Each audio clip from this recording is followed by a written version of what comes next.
तो चलिए बिना वक्त गवाए शुरुआत करेंगे सुपरफास्ट 100 की। अगले आधे घंटे आपको रूबरू करवाएंगे देश और दुनिया की तमाम बड़ी खबरों से तेज रफ्तार के साथ। आज सुबह मुंबई से दिल दहला देने वाली खबर आई। मुंबई में गैंगरेप की वारदात से सनसनी फैल गई है। यहां दरिंदों ने एक फोटो जर्नलिस्ट की इज्जत को तार-तार कर दिया। शक्ति मिल कंपाउंड में 5 लोगों ने महिला पत्रकार के साथ गैंगरेप की वारदात को अंजाम दिया। पुलिस ने गैंगरेप के 5 आरोपियों को गिरफ्तार कर लिया है। पुलिस ने आरोपियों को पकड़ने के लिए मुहिम तेज करते हुए सभी के स्केच जारी कर दिए थे। ये स्केच पीड़ित के बयान के आधार पर तैयार किए गए थे। गिरफ्तारी के बाद 5 आरोपियों से पूछताछ की जा रही है। पीड़ित लड़की ने पुलिस को 5 में से 2 आरोपियों के नाम साजिद और रूपेश बताए हैं। तैयार किए गए थे। गिरफ्तारी के बाद 5 आरोपियों से पूछताछ की जा रही है। पीड़ित लड़की ने पुलिस को 5 में से 2 आरोपियों के नाम साजिद और रूपेश बताए हैं। गंभीर रूप से जख्मी पीड़ित लड़की को इलाज के लिए मुंबई के जसलोक अस्पताल में भर्ती करवाया गया है, जहां पुलिस भी तैनात है। फिलहाल यहां लड़की की स्थिति स्थिर बताई जा रही है। पुलिस के मुताबिक लड़की को अंदरूनी तौर पर काफी चोट आई है।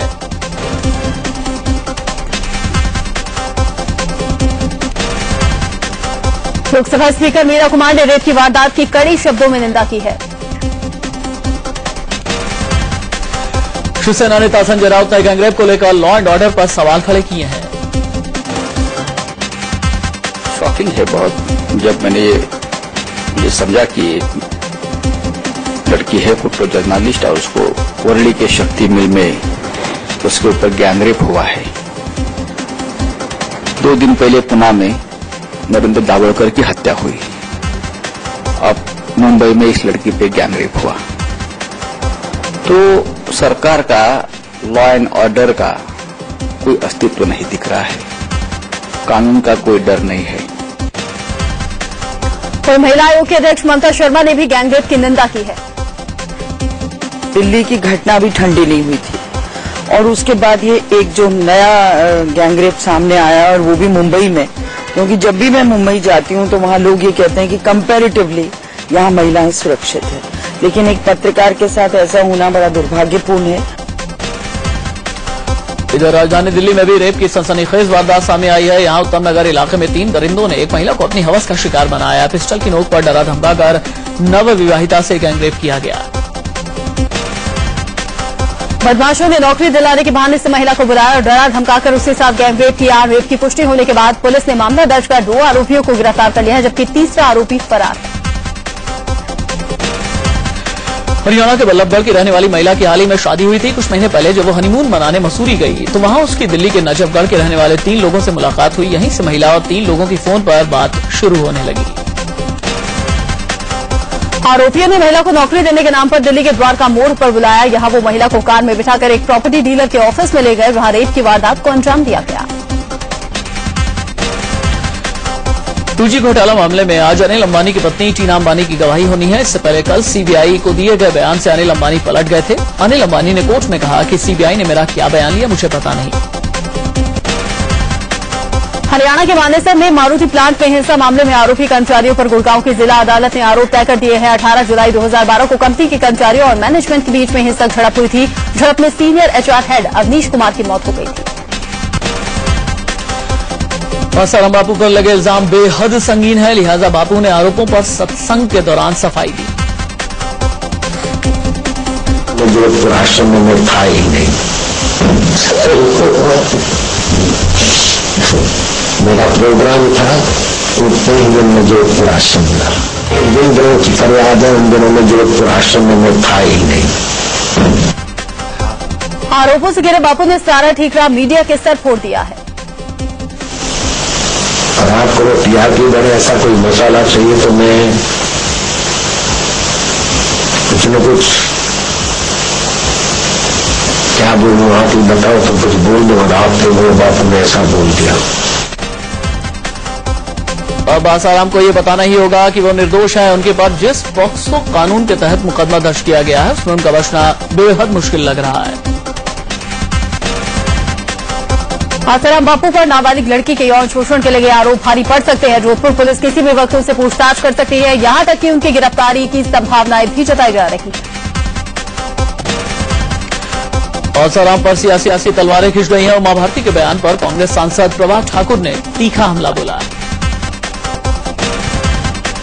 राजस्थान के मुख्यमंत्री अशोक गहलोत ने आसाराम बापू पर निशाना साधा। गहलोत ने कहा कि संतों को ऐसी बातें शोभा नहीं देती। गहलोत ने कहा कि मामले की जांच चल रही है और इस मामले में कड़ी कार्रवाई होगी।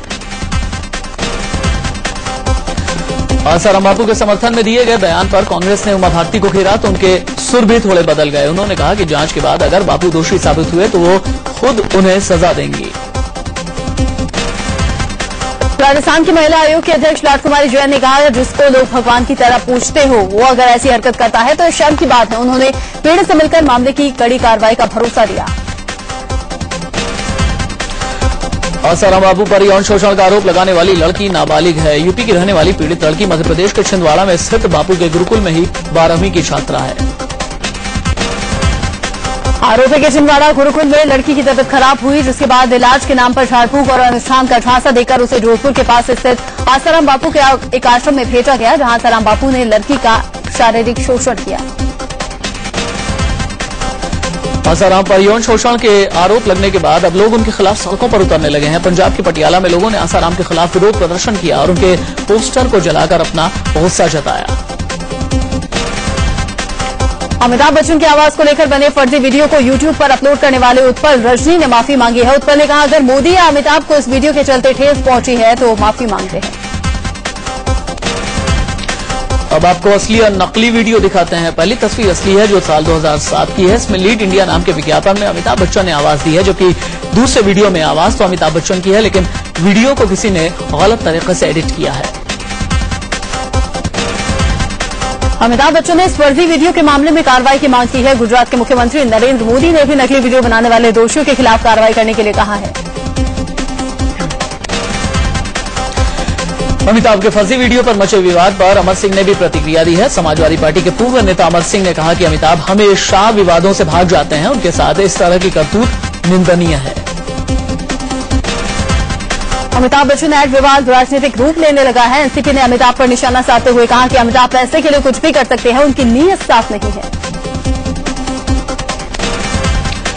इससे पहले इंडिया न्यूज के एडिटर इन चीफ दीपक चौरसिया के साथ खास बातचीत में अमिताभ बच्चन ने कहा कि ऐसे किसी राजनीतिक विज्ञापन में उन्होंने आवाज नहीं दी। हाल ही में इंटरनेट पर एक वीडियो आया था सर जिसमें आप मोदी जी के का एक छोटा सा एडवर्टाइजमेंट करते हुए दिख रहे थे कि देश को कैसे नेता की जरूरत है। तो उसमें आपकी आवाज जैसी एक आवाज प्रतीत होती थी। क्या आपने ऐसा कोई एडवर्टाइजमेंट मोदी जी के लिए किया है? ना, बिल्कुल नहीं। बिल्कुल पहली बार सुन रहा हूं मैं। वहीं यूपी में 84 कोसी परिक्रमा पर लगाए गए सरकार की रोक के खिलाफ हाईकोर्ट की लखनऊ बेंच में अर्जी दायर की गई है। अर्जी में कोसी परिक्रमा को इजाजत देने के साथ ही सुरक्षा भी देने की मांग की गई है। मामले की सुनवाई 24 अगस्त को होगी। 84 कोसी परिक्रमा का मामला राज्यसभा में भी गूंजा। बीजेपी सांसद थावरचंद गहलोत ने यह मामला उठाते हुए इस मामले में केंद्र सरकार से दखल की मांग की है। साथ ही कहा कि अगर यूपी सरकार यात्रा की जिम्मेदारी नहीं ले सकती तो उसे बर्खास्त किया जाए। कांग्रेस महासचिव दिग्विजय सिंह ने ट्वीट कर 84 कोसी यात्रा के बहाने बीजेपी पर निशाना साधा। दिग्विजय ने कहा कि बहुत पुरानी परंपरा है लेकिन बीजेपी इसे राम मंदिर से जोड़कर राजनीति कर रही है। बीएचपी की 84 कोसी परिक्रमा को इजाजत देने से मना करने के बाद विपक्ष के निशाने पर आई सपा ने कहा कि वो नहीं चाहती कि सूबे में सांप्रदायिक सौहार्द बिगड़े। बीएचपी नेता अशोक सिंघल ने 84 कोसी परिक्रमा को लेकर यूपी सरकार को खुली चुनौती दी है। सिंघल ने कहा यूपी सरकार गोलियां चलवाए या फिर लाठी, लेकिन परिक्रमा अपने तय वक्त पर ही होगी। बीजेपी अध्यक्ष राजनाथ सिंह ने पूछा है कि यूपी सरकार 84 कोसी यात्रा से आखिर डरी क्यों है। राजनाथ सिंह ने कहा कि अगर राज्य सरकार को लगता है कि 200 संतों के जाने से माहौल खराब हो जाएगा तो वो सुरक्षा बढ़ा सकती है। यूपी सरकार की रोक के बावजूद बीएचपी और संतों ने 84 कोसी परिक्रमा का पूरा खाका तैयार कर लिया। यात्रा 5 जिलों से होकर गुजरेगी। 300 किलोमीटर की ये यात्रा 25 अगस्त को अयोध्या में सुबह 10 बजे सरयू पूजन के बाद बस्ती के लिए रवाना होगी। 84 कोसी परिक्रमा पर बचे विवाद के बीच यूपी पुलिस ने तैयारियां तेज कर दी हैं। गुरुवार को यूपी पुलिस के एडीजी ने फैजाबाद में एक अहम बैठक की। इस मीटिंग में सुरक्षा व्यवस्था को लेकर रणनीति तैयार की गई। एडीजी अरुण कुमार ने कहा कि किसी भी कीमत पर माहौल खराब नहीं होने दिया जाएगा। विश्व हिंदू परिषद 84 कोसी परिक्रमा पर अड़ी हुई है। मुंबई में विश्व हिंदू परिषद के केंद्रीय सचिव वेंकटेश अब्दियू ने कहा कि परिक्रमा हर हाल में होगी, चाहे इसके लिए कोई भी कीमत चुकानी पड़े। कल्याण सिंह ने इंडिया न्यूज से खास बातचीत में कहा है कि 84 कोसी परिक्रमा रोकने का फैसला पूरी तरह वोट बैंक की राजनीति से प्रेरित है। 84 कोसी यात्रा पर मचे विवाद के बीच शिवसेना ने कहा है कि राज्य सरकार की जिम्मेदारी बनती है कि यात्रा शांतिपूर्ण तरीके से हो। 84 कोसी परिक्रमा पर लगे बैन पर यूपी के कैबिनेट मंत्री आजम खान ने सफाई दी है। आजम खान ने कहा कि सांप्रदायिक सौहार्द न बिगड़े, इसलिए यूपी सरकार ने यह फैसला किया। 84 कोसी परिक्रमा को लेकर विश्व हिंदू परिषद पीछे हटने को तैयार नहीं है। सूत्र बताते हैं कि सरकार संतों को मनाने की कोशिश में जुट गई है। इसी कवायद के तहत यूपी सरकार के शहरी विकास मंत्री संतों से मिलने हरिद्वार पहुंचे। यात्रा को लेकर माहौल गर्माता देख फैजाबाद में धारा 144 लगाई गई है। वीएचपी 25 अगस्त से यात्रा को अयोध्या से शुरू करने पर अड़ी हुई है। अलग तेलंगाना के विरोध में इस्तीफों का दौर जारी है। राज्यसभा में टीडीपी सांसद एन हरिकृष्णा ने सदस्यता से इस्तीफा दे दिया है। उन्होंने सभापति हामिद अंसारी से मिलकर उन्हें इस्तीफा सौंप दिया। ऑस्ट्रेलिया के पास बसे तुवालू देश ने भारत में कल अपनी एम्बेसी का शुभारंभ किया। दीपक जैन को काउंसलर जनरल नियुक्त कर उन्होंने शपथ दिलाई। इस मौके पर तुवालू सरकार के विदेश मंत्री ताकिलाना फिनिकासो के साथ भारत सरकार के कानून मंत्री कपिल सिब्बल भी मौजूद रहे। एलओसी पर पाकिस्तान अपनी हरकतों से बाज नहीं आ रहा। पुंछ में मेंढर सेक्टर में पाक सैनिकों ने एक बार फिर से सीज फायर तोड़ा और पाकिस्तान की तरफ से फायरिंग की गई। पाकिस्तान ने कल पुंछ के दिगवार और केरन सेक्टर में सीज फायर का उल्लंघन किया। एलओसी पर सीज फायर तोड़ने के बाद पाकिस्तान सीनाजोरी भी कर रहा है। भारत की जवाबी फायरिंग को आक्रामक करार देते हुए पाकिस्तान ने एक प्रस्ताव पारित कर विधानसभा में इसकी निंदा की। पाकिस्तान के निचले सदन में भी इसकी निंदा की गई। पाकिस्तानी असेंबली में भारत के खिलाफ प्रस्ताव पास होने के बाद बीजेपी ने कड़ी प्रतिक्रिया दी है। बीजेपी नेता प्रकाश जावड़ेकर ने कहा, पाकिस्तान उल्टा चोर कोतवाल को डांटे जैसा बर्ताव कर रहा है। जम्मू कश्मीर के मुख्यमंत्री उमर अब्दुल्ला ने पाकिस्तान को नसीहत दी है कि वो सीज फायर का पालन करें। जम्मू के कठुआ में उमर ने कहा कि मुझे समझ में नहीं आता कि बार बार नुकसान झेलने के बावजूद पाकिस्तान सीज फायर क्यों तोड़ता है। लश्कर के आतंकी करीम टुंडा की निशानदेही पर एक बड़ी गिरफ्तारी हुई है। पश्चिम बंगाल के उत्तरी दिनाजपुर जिले से मोहम्मद अलाउद्दीन नाम के एक आतंकी को गिरफ्तार किया गया है। लश्कर तैयबा से जुड़े अलाउद्दीन पर कई आतंकी हमलों के शामिल होने का आरोप है। सिंधु रक्षक पनडुब्बी हादसे के बाद सरकार ने सभी पनडुब्बियों की जांच कराने का फैसला किया है। राज्यसभा में रक्षा मंत्री ए के एंटनी ने कहा कि सरकार सभी ऑपरेशनल पनडुब्बियों का सुरक्षा ऑडिट कराएगी। हिंदुस्तान और चीन के बीच तनाव की हैरान करने वाली तस्वीर सामने आई है। वीडियो में अरुणाचल प्रदेश के बुमला बॉर्डर में हिंदुस्तान और चीनी सैनिक आपस में हाथापाई कर रहे हैं। यूट्यूब पर लोड किया गया ये वीडियो 5 महीने पुराना है। हर साल अरुणाचल प्रदेश में अगस्त महीने में चीनी सैनिक घुसने की कोशिश करते हैं। 11 अगस्त को करीब 70 सैनिक अरुणाचल प्रदेश के चागला गांव में 20 किलोमीटर अंदर तक आ गए थे।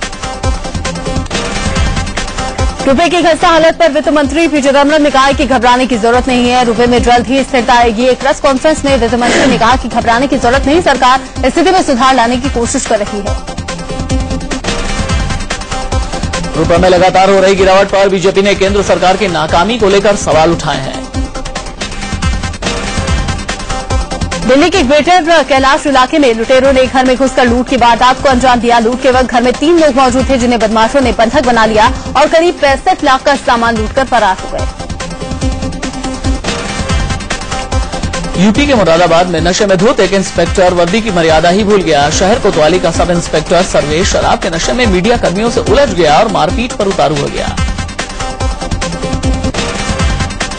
मुंबई सेंट्रल स्टेशन पर एक शख्स के पास 1,19,00,000 रुपए के हीरे जब्त किए गए हैं। कैलाश तिवारी नाम का एक शख्स बिना टैक्स चुकाने के बिना ही हीरे लेकर जा रहा था। मुंबई पुलिस के मुताबिक इस कैलाश को पहले भी पकड़ा जा चुका है।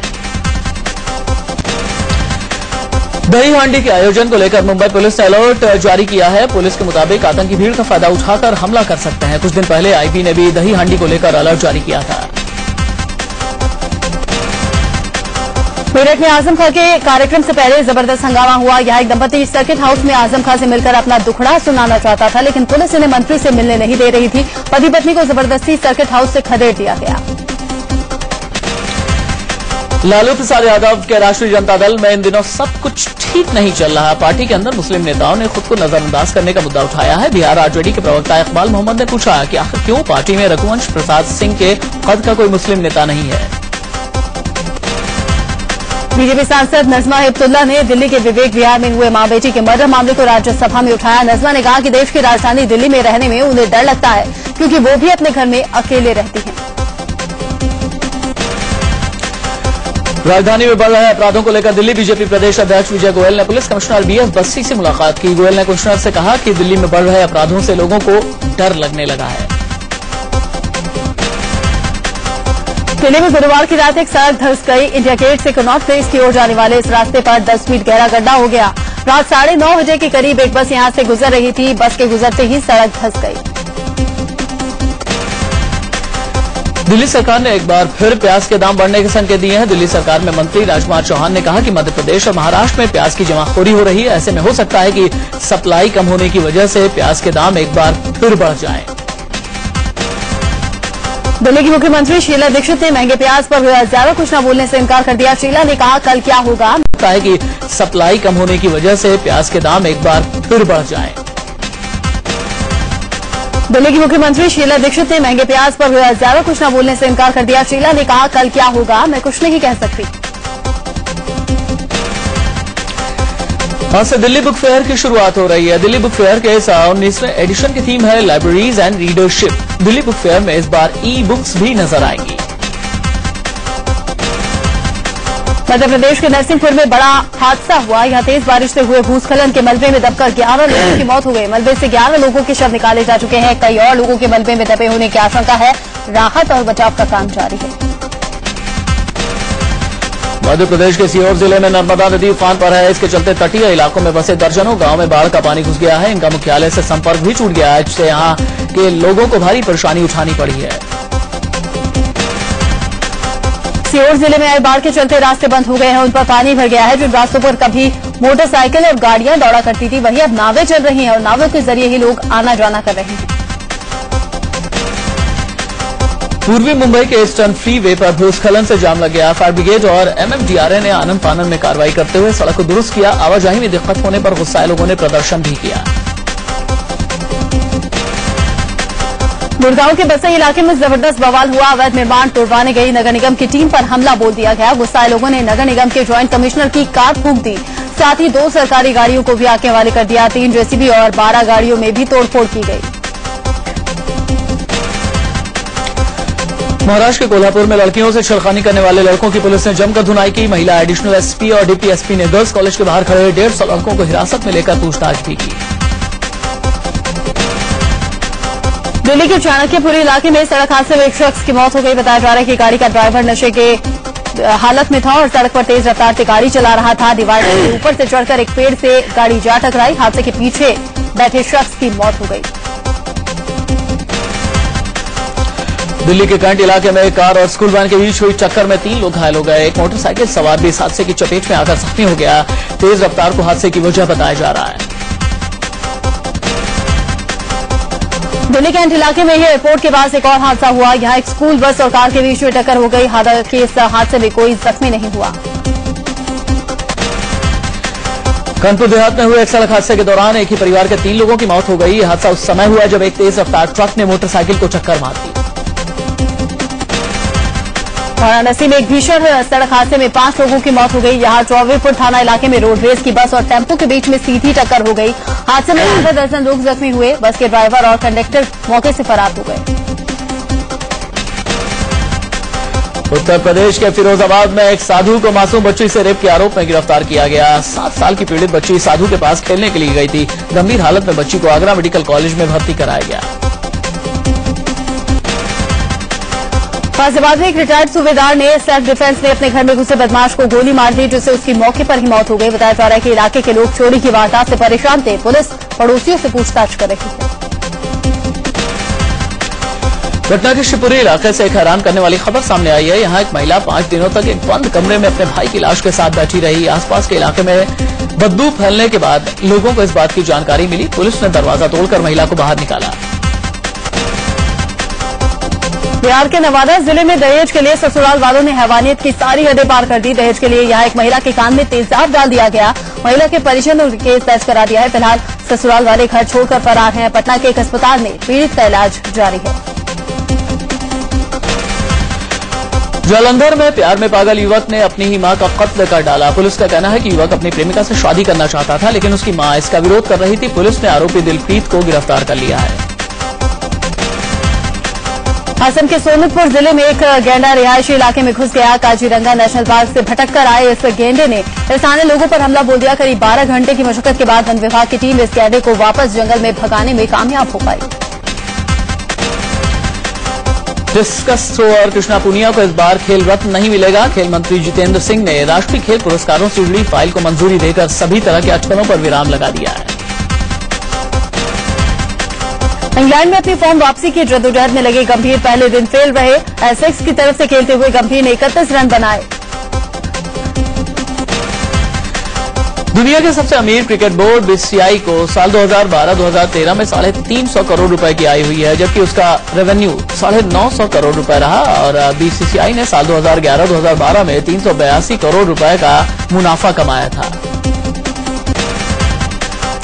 ऑस्ट्रेलिया के स्टीवन स्मिथ ने 5वें और आखिरी टेस्ट में शानदार शतक लगाया। स्मिथ के 138 रनों की बदौलत कंगारुओं ने पहली पारी में 492 रन बनाकर पारी घोषित कर दी। इससे पहले शेन वॉटसन ने भी शतक लगाया था।